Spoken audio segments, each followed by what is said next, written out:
여기서 너무 좋은데 왜 블록체인으로 우리가 가야 돼요? 예를 들면 우리가 해외 나갈 때 환전해서 나가잖아요. 환전 수수료만 나한테 되돌려줘도 뭐 10만 원 바꿀 거 11만 원 받을 거 아니에요. 그리고 그 시스템 운영하는데 블록체인 시스템으로 뭐 바꾼다고 하면 50명이 든다. 이득이네 운영도. 운영에 드는 비용도 감소될 것이고 아니면 다른 사업에 투자를 할 수도 있고 얼마나 좋습니까?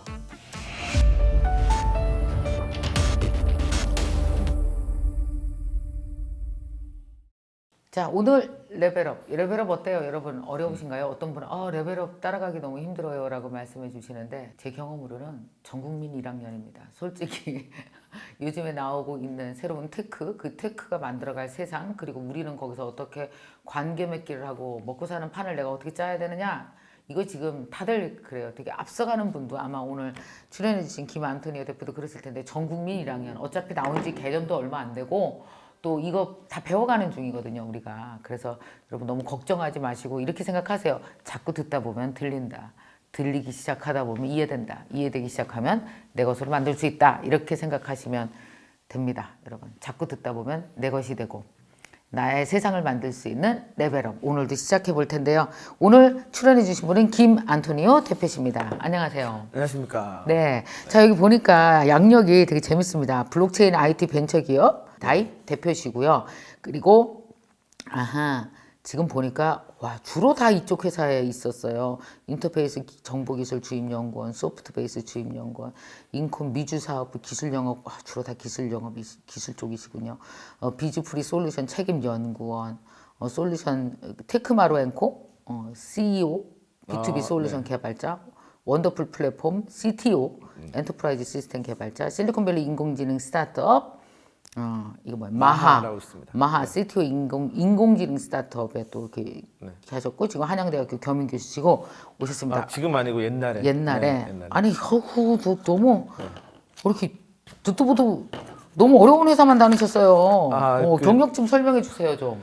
자, 전부 다 이제 IT라고 하는 카테고리 안에 묶이는 거라고 생각하시면 되고요. 네. 소프트웨어 개발자라고 그냥 근본적으로 생각하시면 좀 이해하기 편한데 주로 이제 큰 회사의 좀 큰 컴퓨팅 시스템이나 뭐 정보 처리 시스템 뭐 이런 것들을 주로 만드는 그런 이제 회사에 다녔었습니다. 네.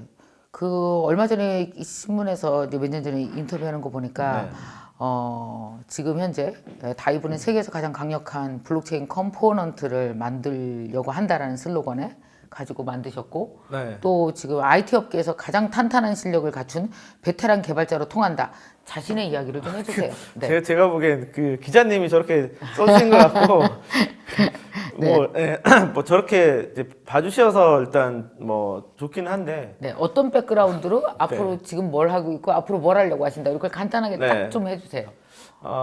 뭐 원래는 이제 개발자 엔터프라이즈 시스템 개발자로 출발했다가 미국에 갈 기회가 있어서 이제 미국에 가서 좀 약간 첨단 기술 같은 걸 이제 해요. 그래서 이제 투자를 받고 창업을 하고 그 첨단 기술을 하다가 그 첨단 기술이 이제 우리나라에 인공지능이 좀 들어오기 이전에 인공지능 기술을 연구하던 뭐 그런 회사였고요.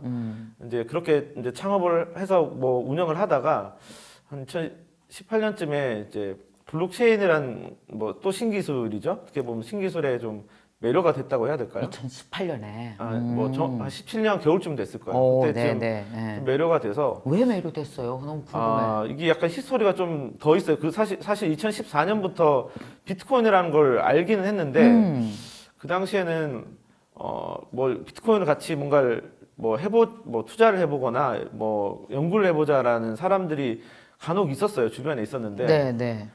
그때는 사실 그게 뭔지도 모르고 관심도 없고 그때는 하이테크라고 생각이 안 들더라고요. 그러니까 블록체인이 하이테크라고 생각이 안 들었었어요. 솔직히 말하면. 이거 블록체인 들으시는 분들이 좋아하시는 분들 들으면 저거 뭘 할 것 같은데 근데 사실 뭐 초기에는 그랬는데 2017년에 본격적으로 이제 사람들이 너무 이렇게 열광을 한다고 해야 될까요? 그렇죠. 그러니까 이걸 좀 더 뭐 파봐야겠다, 연구를 좀 해봐야겠다는 생각이 들어서 이제 블록체인 한번 만들어봐요. 예, 그냥 뭐 연습삼아 만들어봐요. 그러니까 만들어봤어요? 오픈소스라 하는 건 이제 공개되어 있는 소스인데 그런 소스들이 생각보다 지금도 많고요. 맞아요. 과거에도 되게 많아서 예, 그런 걸 이제 흉내내서 이제 만들어 보는 거죠. 예, 뭐 회사에서도 약간 이제 그런 게 좀 썼는지 네. 블록체인 파트 같은 걸 좀 연구를 해보라고 해서 좀 이제 만들어 보기 시작해요. 조금씩 뭐 남들 거 흉내내서 그냥 뺏겨서 만들어 보고 네. 뭐 그냥 뭐 기본 동작 원리 같은 걸 이제 설계를 해서 조금씩 만들다가 이게 생각보다 제가 생각하는 거랑 좀 많이 다르더라고요. 그래서 이제 이거를 본격적으로 해야겠다라는 생각을 했어요. 네, 그게 이제 2018년쯤 됐습니다. 그러고 나서 그 회사를 설립한 게 2018년 가을쯤에 이제 설립했고요. 여름이구나 정확하게 여름쯤에 설립을 했고 그 다음부터 주구장창 블록체인만 하고 있죠. 블록체인 어떤 점이 가장 철학적으로 매력적이세요? 전 처음부터 뭐 비트코인 단어를 들을 때부터 이거는 뭐 그냥 뭐 경제 시스템이 흡사한데 뭐 그냥 경제 시스템의 일부구나 뭐 아니면 새로운 경제 시스템이구나 이러고 말았는데 네. 이게 과연 내가 사람들이 이걸 쓸까? 뭐 왜냐하면 그 당시에는 투자자도 되게 소수였고 이게 쓸까? 난 안 쓸 것 같은데 왜냐면 기존 결제 시스템이나 이런 게 너무 잘 되는데 이걸 쓸까라는 생각을 많이 했었거든요. 근데 2017년, 18년 돼서 제가 이거를 직접 이제 뭐 만들다 보니까 이건 쓸 수밖에 없겠다. 뭘 만들었었다는 거예요? 그러니까 그런 경제 시스템을 쓸 수밖에 없겠다. 이 블록체인으로 돌아가는 경제 시스템을 쓸 수밖에 없겠다라고 생각했어요. 이유는요? 기존에 있는 이런 은행 시스템이나 결제 시스템보다 일단 사상적으로 뛰어난 점이 더 많고 기술적으로도 완성도가 좀 더 높아요. 제가 볼 때는. 사상적으로 뛰어나다는 건 사상적으로 어떤 뛰어난 게 네. 뭐 이런 얘기는 좀 맞는지는 모르겠지만 그 당시에 사실 2008년도, 7년도 뭐 이렇게 지금 우리가 거치면서 7년도, 8년도 거치면서 리만 브라더스 사태라든가 모기지론 사태 많이 겪었잖아요. 그리고 이제 미국 월가에서 왜 꼭대기에서 이렇게 막 그 칵테일 파티하면서 밑에 걸어다니는 사람 보고 비웃고 이런 이슈가 뭐 좀 뭐 기사에 좀 대문짝만하게 나면서 과연 이런 현재 운영되고 중앙 집권식의 금융 시스템들. 이걸 중앙 집권 때문이라고 보기 좀 힘들고요. 사실 모랄 해저드에 더 가까운 부분도 좀 있어요. 그 시스템은 사실 뭐 시스템대로 돌아가는 건 뭐 사람이 개입하지 않으면 시스템대로 돌아갈 텐데 시스템대로 돌아가지 않는 게 문제인 거예요. 그러니까 사람들이 시스템을 좌지우지하는 게 문제인 거죠. 시스템은 원래 정상적으로 네, 짜 있는데 네. 누군가의 이제 의사결정으로 이걸 뭐, 시스템을 흐트러 놓거나 네. 방향을 바꾸거나. 그게 이제 인간의 욕심이 아까 이제 우리가 시작하기 전에도 얘기했지만 인간의 뭐 악한 근본 있죠. 잘못된 의도 뭐 이런 거로. 뭐 성선설 성악설 이런 걸 떠나서 인간이 뭐 잘못된 판단을 내릴 수가 있잖아요. 자기의 욕심이건 뭔가 욕심이나 뭐 이런 걸 주변에 뭐 어떤 뭐 대세의 흐름이나 이런 것 통해서 판단을 내릴 수 있는데 기존의 시스템은 거기에 좀 취약해요. 제가 볼 때는. 그게 사상적으로 블록체인 시스템이 뛰어나다는 얘기예요. 그러면 그거에 대해서 불만을 갖거나 그거에 대해서 이건 아니야라고 생각했던 그렇죠. 부류가 있겠죠. 그렇죠. 그들이 새로운 철학하에, 새로운 사상하에, 맞아요. 그 새로운 어떤 금융의 새로운 어떤 패러다임이라고 기술로 해야죠. 패러다임을 바꾸고 로드맵을 만들어서 자신의 생각을 얹은 게 그 비트코인이에요. 비트코인이다. 네. 비트코인의 원래 논문 이름이 피어 투 피어 캐시 시스템일 거예요. 네. 그러니까 개인 간 결제 시스템이라고 보는 게 맞아요. 아하. 네. 뭐 페이먼트 시스템이었나 캐시 네, 시스템이었나 오케이. 정확하지 않은데 그 둘 중에 하나일 겁니다. 어쨌든 개인 대 개인의. 네, 그런 결제 시스템을 표방하고 만든 게 비트코인이고, 근데 이제 그게 이제 철학적인 배경이 된 거죠. 이 블록체인 시대 현재까지. 거기에 그러면은 예를 들어서 처음에 그 비트코인을 처음 만든 논문도 쓰고 만든 분이 일본 분이시잖아요. 일본 사람이라고 단정짓기 알려진 뭐 사실 누군지 모르는데 누군지 모르는 거 맞아요? 네 누군지 모르는 게 맞고 현재까지도 자기가 뭐 사토시 나카모토다라고 주장한 사람이 있고 그 후보로 지명되는 사람이 많이 있어요. 저도 이제 뭐 예전 걸 찾아보고 가끔씩 뭐 기터브를 파보고 이러면 이제 누굴까 좀 궁금하긴 한데 추정되는 사람만 있어요. 뭔가 전설에 가려진 인물이네. 뭐 죽었다는 소리도 되게 많고요. 그러면 어쨌든 이분이 그걸 만들었어요. 그러면 누군가 이걸 만들었다고 했을 때 이게 되게 재밌는 부분인데 만들었다가 사라지는 게 얼마나 많아요. 근데 그 가치에 그 철학에 합의하는 사람, 네. 동조하는 사람, 합의하고 그거를 내가 기꺼이 유저로 혹은 계속 발전시켰죠. 홀더로 네. 한 사람이 많았어요. 당시. 계속 생겨났던 거죠. 주로 어떤 분들이 처음엔 그랬을까요? 젊은 사람이었겠네. 기술을 이해하고 새로운 철학을 받아들이려면. 그 인터넷에 떠도는 것들 보면 되게 옛날이잖아요. 네. 근데 제가 눈으로 직접 확인했던 거는 2013년에 제가 겨울에 미국에서 저한테 투자하신 분 중에 한 분이 되게 유명하신 분이 한 명 있는데 네. 그 양반이 저는 인공지능을 했잖아요. 근데 그 양반은 그 당시 제일 유망하다고 생각했던 분야가 비트코인이래요. 그래서 자기가 투자한 친구들 만나면 비트코인을 사라는 거야. 뭐 터무니없는 소리를 속으로 그렇게 생각했지. 그치. 아무리 당신이 뛰어나고 뭔가 시대를 앞서가고 뭔가 엄청난 부자여도 나는 비트코인 사기 싫래 뭐 이런 생각이 들었었거든요. 저도 근데 비트코인- 나도 네. 그랬을 것 같아. 왜냐하면 지금 이렇게 중앙 금융 시스템이 이렇게 너무 안전하고 잘- 네, 맞아요. 안전하고 네. 문제 하나도 없는데 내가 왜 중앙에서 인정하지도 않는 이상한 그것도 눈으로 보이는 금도 아니야. 이거 내가 왜 사야 돼? 그럴 것 같아. 맞아요. 그게 무슨 이제 뭐 교환 가치가 전혀 그럼 없잖아요. 교환 가치도 없고. 그랬었죠. 그게 그 눈앞에 있었어요. 그 사람은 그 당시에 2만 비트코인이 있던 사람이었어요. 그게 2013년이었는데 2만 비트코인을 가지고 있었던 사람이에요. 분명히 그 사람 팔았을 거야 중간에.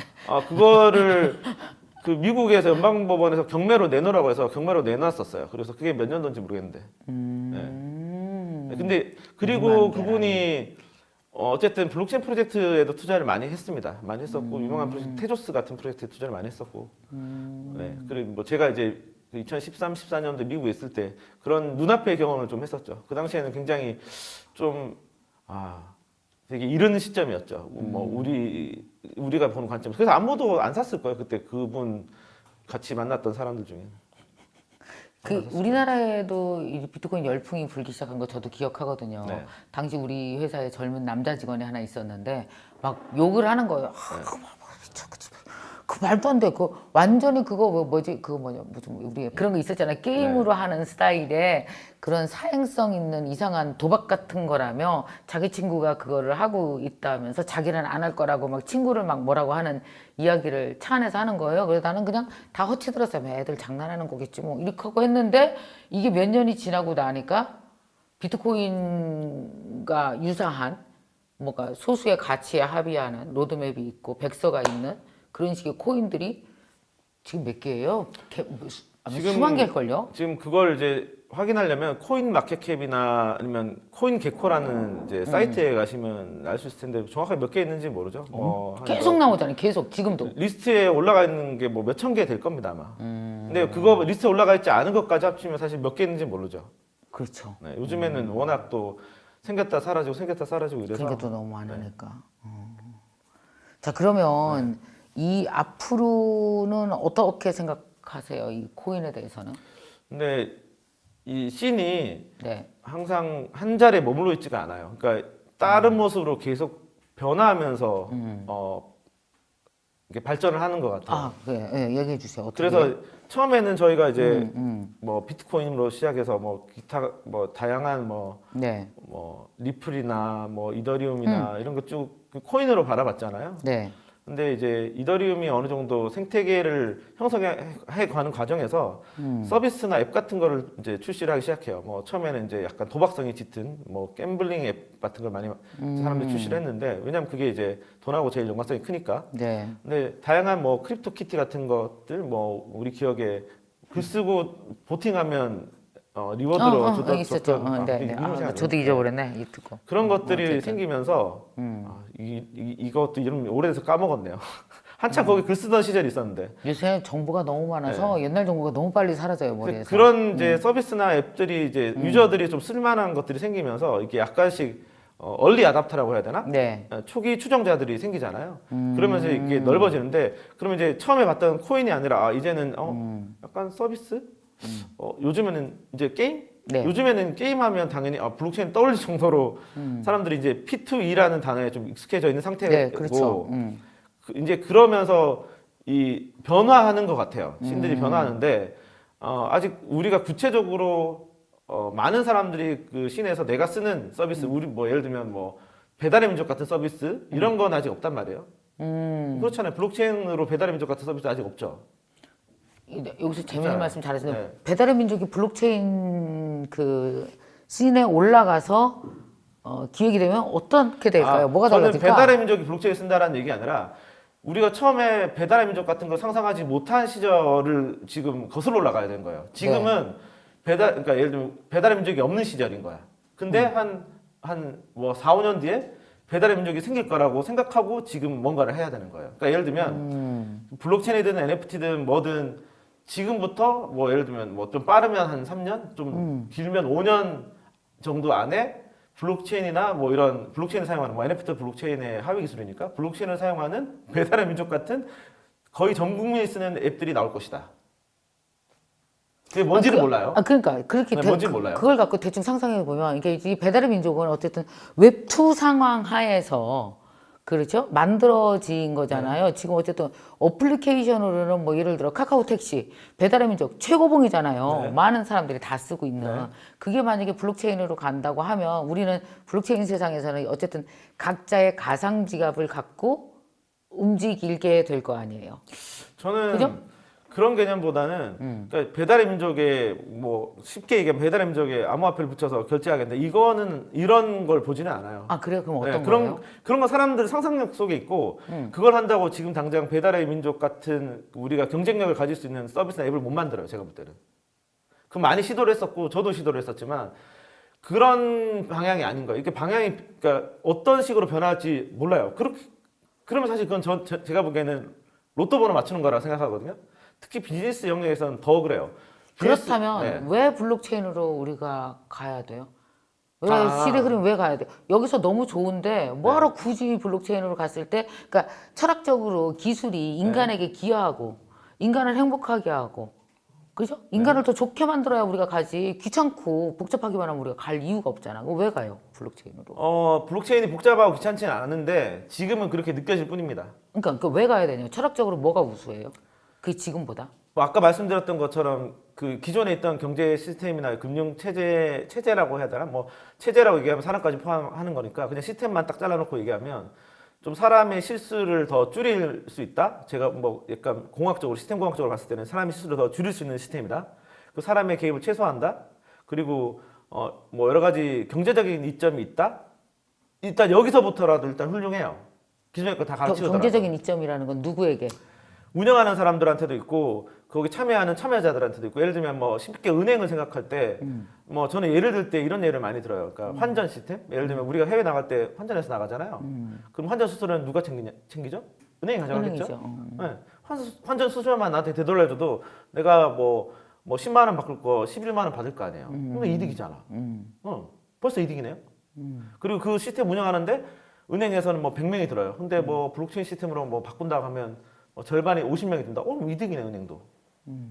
그러면 운영 비용을 그러면 운영에 드는 비용도 감소될 것이고 그걸 다시 사회에 환원하던가 뭐 은행 공익적인 역할도 해야 되니까 아니면 다른 사업에 투자를 할 수도 있고 얼마나 좋습니까? 이것만 해도 훨씬 더 좋네요. 그 자꾸 배달의 민족 얘기해서 그런데 네. 우리가 가장 쉽게 이해하는 게 그럼 배달의 민족에서 그 뭐랄까요? 우리가 인간에게 더 이로워야 되는데 배달의 민족에게만 이로와서 이게 유저들에게 더 이로운 세상을 블록체인 시스템 가면 만들어낼 수 있어요? 배달의 민족을 타겟팅해서 얘기하는 게 좀 그래요. 그러니까 배달의 민족의 배달의 문제는 민족은 아니고 예를 들어서 플랫폼 중앙 집권형 플랫폼 유저들이 많이 모이는 플랫폼들이 엄청 많잖아요. 지금 우리한테 그런 앱들이 대부분 다 있잖아요. 그럼 거기서는 그 뭐랄까요, 이 경제 생태계가 개인에게 이로운 형태가 지금 현재 아니기 때문에 블록체인으로 가면 그게 더 나아진다. 뭔가 충분한 동력이 없으면 철학적으로 우리가 충분한 동력으로 동기부여가 안 되면 우리가 안 갈 것 같거든요. 근데 저는 몰랐는데 대표님이 그 탈중앙화에 되게 관심이 많다는 걸 좀 얘기하면서 느꼈는데 사실 저는 탈중앙화에 크게 관심이 없어요.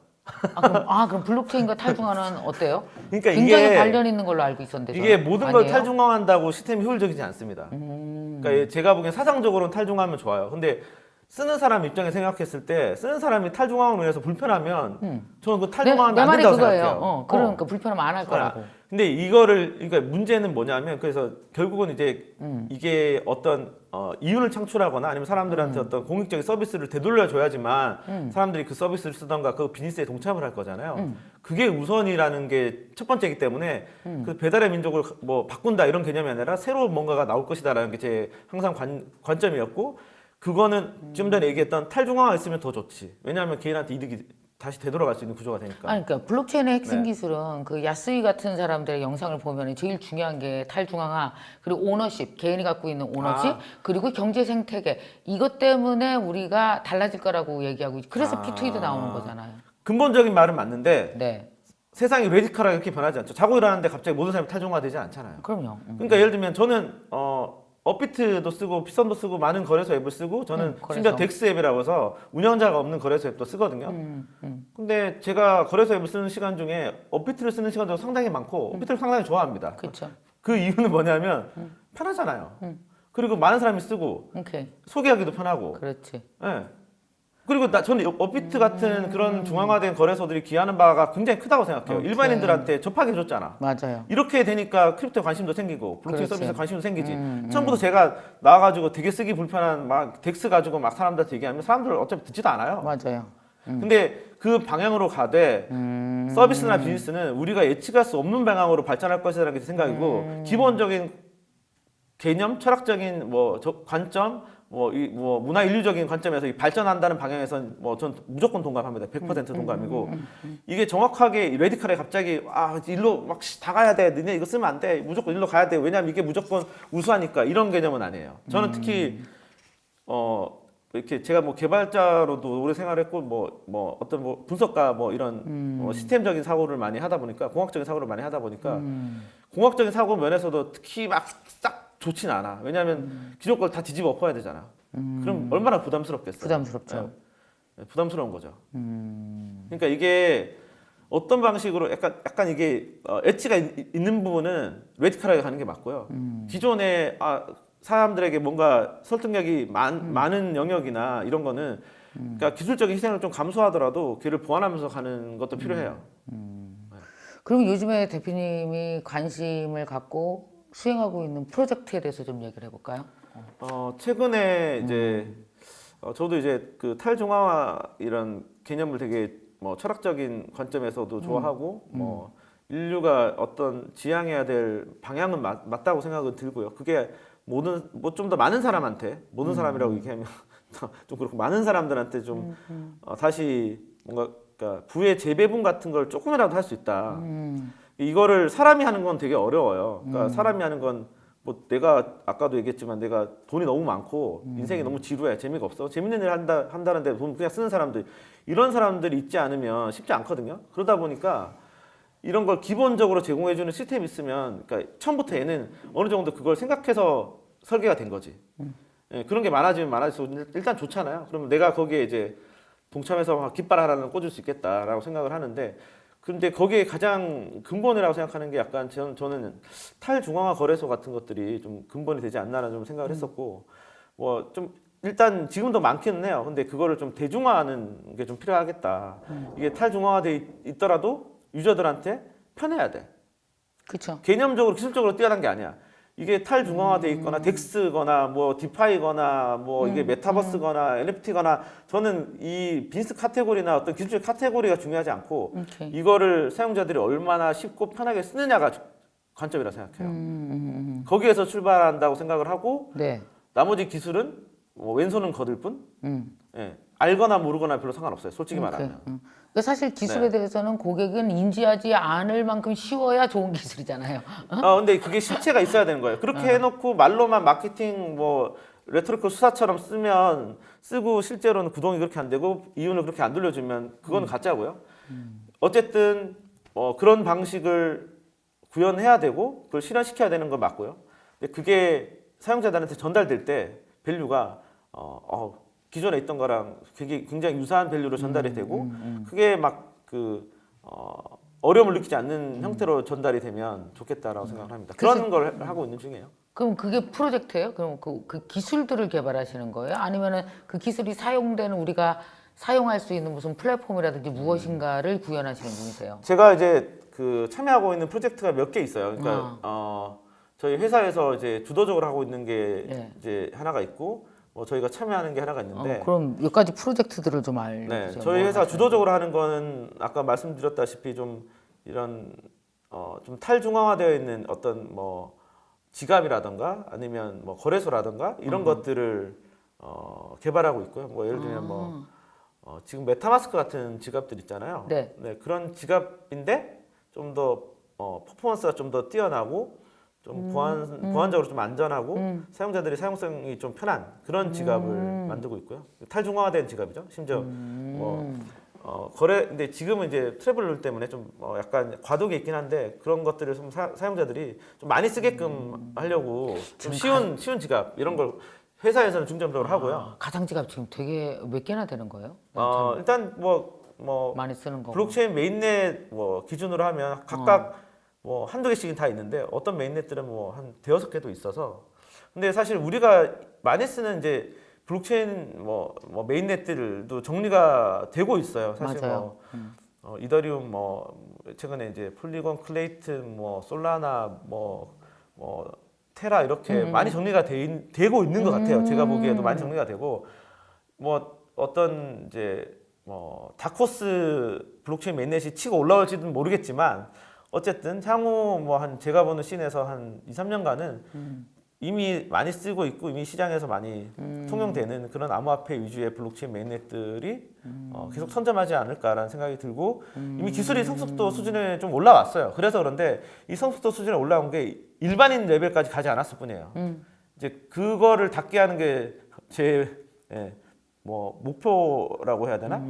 일반인 레벨에 닿게 하는 게 제 목표인데 쉽게 제 목표이기 때문에 저한테 그래서 대단한 기술 안 하네라고 얘기하면 맞아요. 대단한 기술 아닌데 근데 그게 대단한 거예요. 일반인들에게 닿게 하려고 그래도 이제 결국은 이제 철학적인 개념이란 기술적인 개념을 다 충분히 내재화해야 돼서 또 이렇게 딱히 쉽지는 않아요. 왜냐하면 기존 방식으로 하면 어려워. 일반인들한테 그냥 니모닉 만드세요. 뭐지 니모닉이?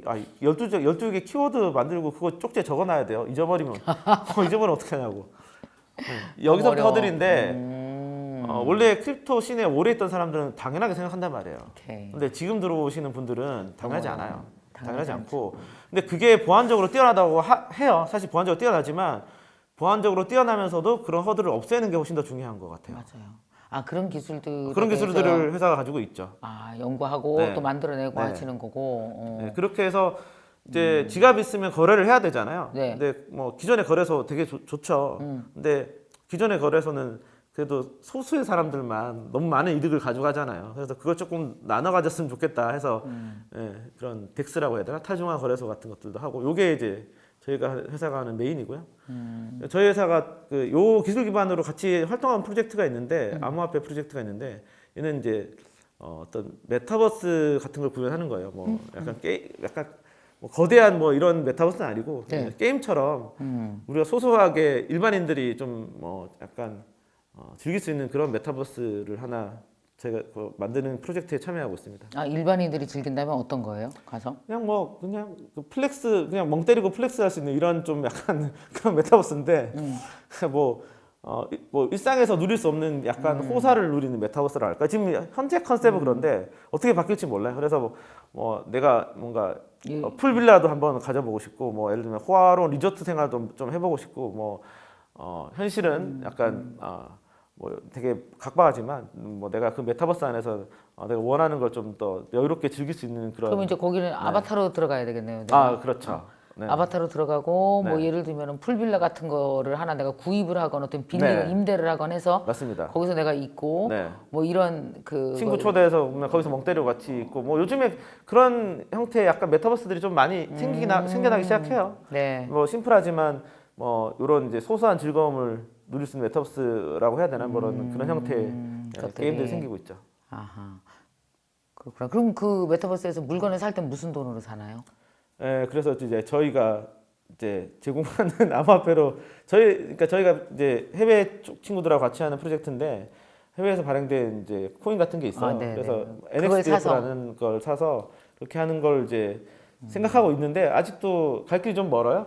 갈 길이 멀고 개발하려면 시간이 좀 많이 걸릴 것 같고. 그리고 기본적으로 솔라나 블록체인 위에서 구동이 돼서 솔라나로 사용할 수 있고요. 솔라나로. 이더리움도 가능한데 이더리움을 쓰면 또 교환해야 되는 번거로움도 있고 이래야 되니까 주로 이제 솔라나를 많이 사용하게 될 것 같고 그리고 저희 암호화폐도 많이 사용하게 될 것 같습니다.